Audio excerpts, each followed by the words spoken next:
half-heartedly and feebly through their official day. The former are less in need of advice of how to live. At any rate, during their official day of, say, 8 hours, they are really alive. Their engines are giving the full indicated HP.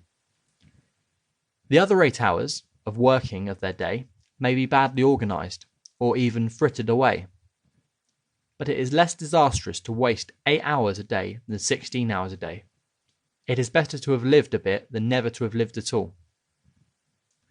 The real tragedy is the tragedy of the man who has braced effort neither in the office nor out of it.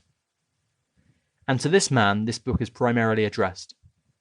But, says the other and more fortunate man, although my ordinary program is bigger than his, I want to exceed my program too.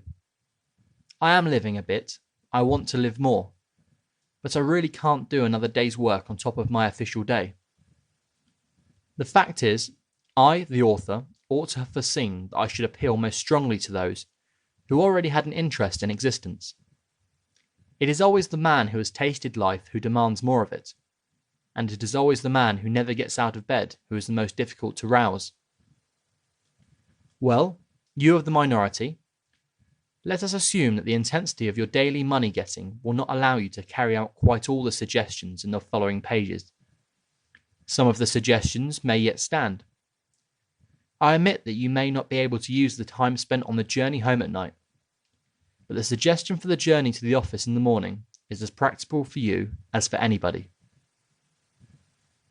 And that weekly interval of 40 hours from Saturday to Monday is yours just as much as the other man's, though a slight accumulation of fatigue may prevent you from employing the whole of your HP upon it. There remains, then, the important portion of the 3 or more evenings a week. You tell me flatly that you are too tired to do anything outside your program at night, in reply to which I tell you flatly that if your ordinary day's work is thus exhausting, then the balance of your life is wrong and must be adjusted. A man's powers ought not to be monopolised by his ordinary day's work. What then is to be done?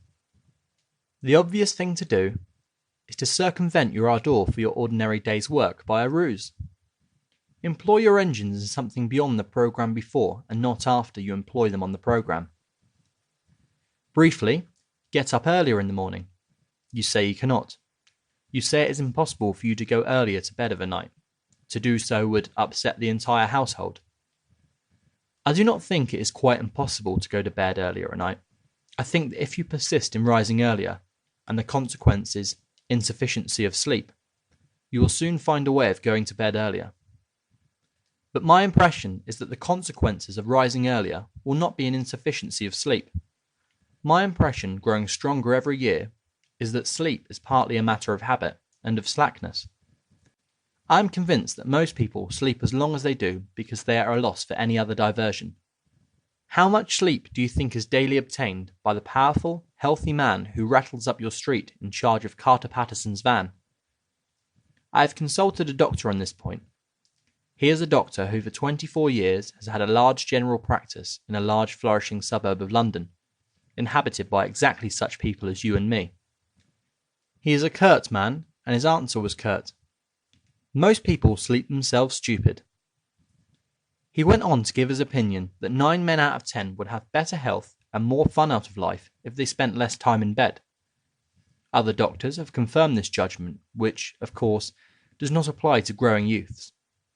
Rise an hour and a half, or even 2 hours earlier, and, if you must, retire earlier when you can. In the matter of exceeding programs, you will accomplish as much in 1 morning hour as in 2 evening hours. But, you say, I couldn't begin without some food and servants. Surely, my dear sir, in an age where an excellent spirit lamp, including saucepan, can be bought for less than a shilling, you are not going to allow your highest welfare to depend upon the precarious immediate cooperation of a fellow creature. Instruct the fellow creature, whoever she may be, at night. Tell her to put a tray in a suitable position overnight. On that tray, 2 biscuits, a cup and saucer, a box of matches, and a spirit lamp. On the lamp, the saucepan. On the saucepan, the lid, but turned the wrong way up. On the reversed lid, the small